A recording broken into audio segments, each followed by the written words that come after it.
Welcome to online sessions. See, in today's session, we are going to discuss export trade. Export trade referred to sale of goods and services to foreign country. See, ये हमने पहले भी देखा था. जो international trade है, international trade is bifurcated into export trade, import trade and interport trade. अभी export trade है, it refer to sale of goods and service to foreign country. Export trade मतलब क्या होता है, आप यहाँ पे गुड्स एंड सर्विसेज आप सेल कर रहे हो किसको, फॉरेन कंट्रीज़ को. यहाँ पे जो गुड्स है, यहाँ पे जो सेलिंग हो रही है, it is across the national boundary. Now today we are going to do procedure of export procedure. So here there are 4 stages. First one is preliminary stage, pre-shipment stage, shipment stage and post-shipment stage. Now export procedure, first one is preliminary stage. अभी preliminary stage मतलब क्या होता है कि यहाँ ये stage में export करने से पहले आपको जो प्रोसीजर्स आपको फॉलो करनी पड़ती है, आपको जो पेपर वर्क करना पड़ता है, ट्रेड के पहले आपको क्या क्या चीज़ें की प्रिपरेशन करनी पड़ती है. ना preliminary stage, first one is registration. The exporter has to get himself registered with various authority as follow. से जो एक्सपोर्टर है उसे रजिस्टर्ड होना पड़ता है, उसको खुद को रजिस्टर कराना पड़ता है with various authority as follow. First one is directorate general of foreign trade to obtain import export certificate number. See पहला है वो खुद को उसे directorate general of foreign trade के पास वो खुद को रजिस्टर कराता है to obtain, to get import export certificate number. Next is income tax authority to obtain permanent account number. अभी नेक्स्ट है वो इनकम टैक्स अथॉरिटी के पास वो खुद को रजिस्टर कराता है to get permanent account number. Next है other authority like EPC, export promotion council and GST authority.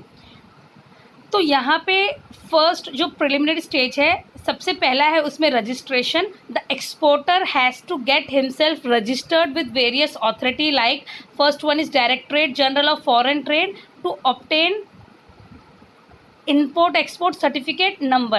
Next is income tax authority to obtain permanent account number.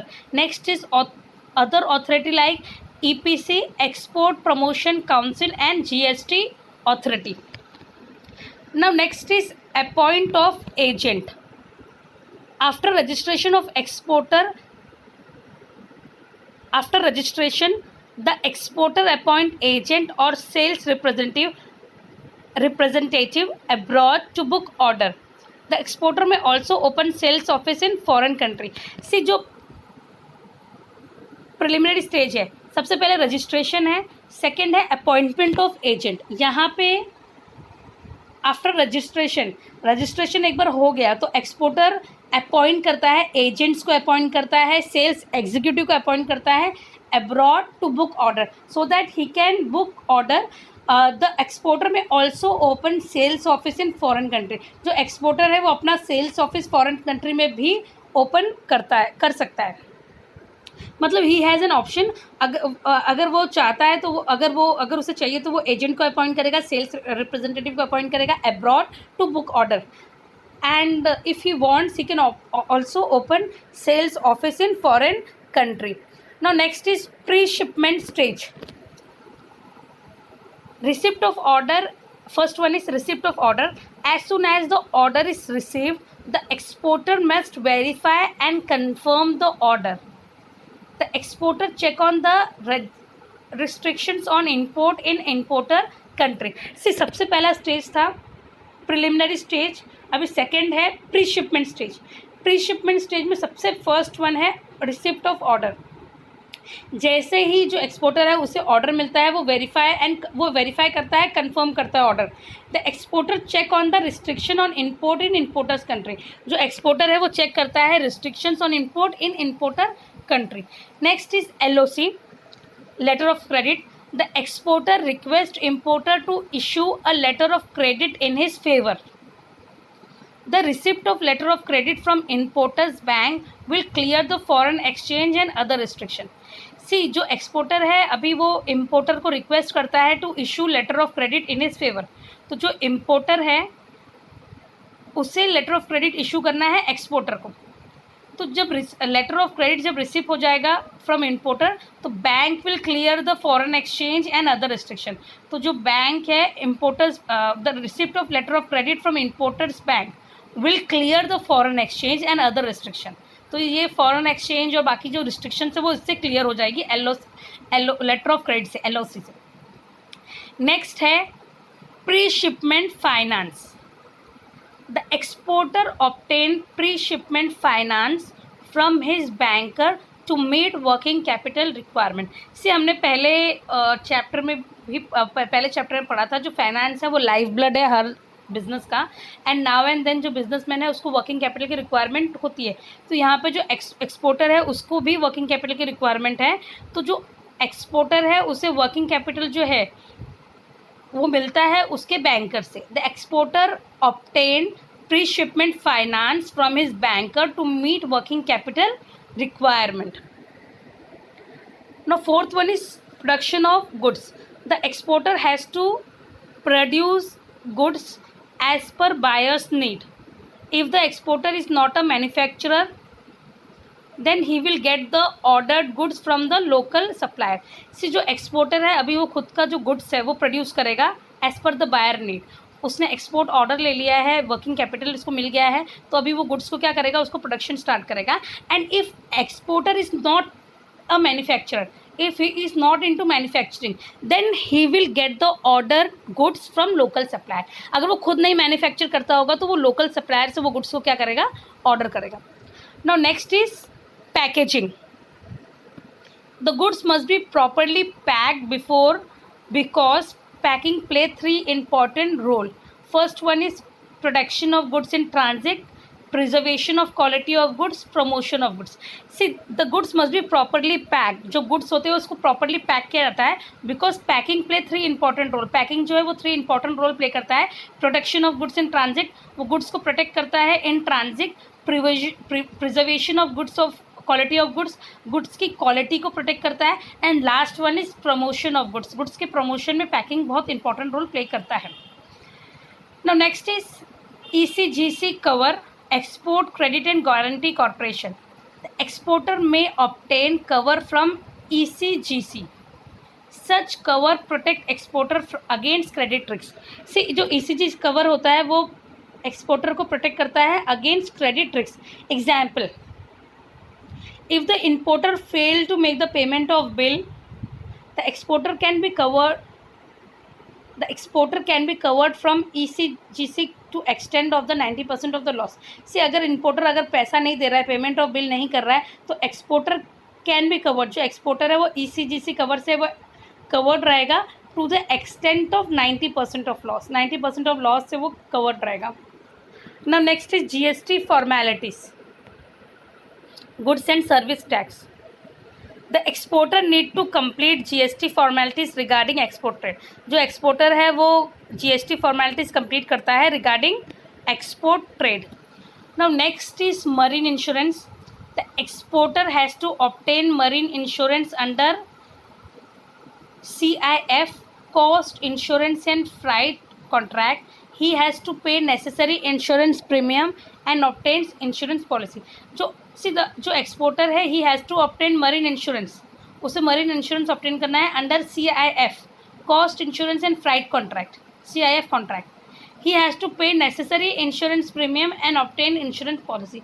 उसे जो necessary insurance premium है वो पे करना पड़ता है और पॉलिसी obtain करनी पड़ती है। Next is CNF agent, clearing and forwarding agent.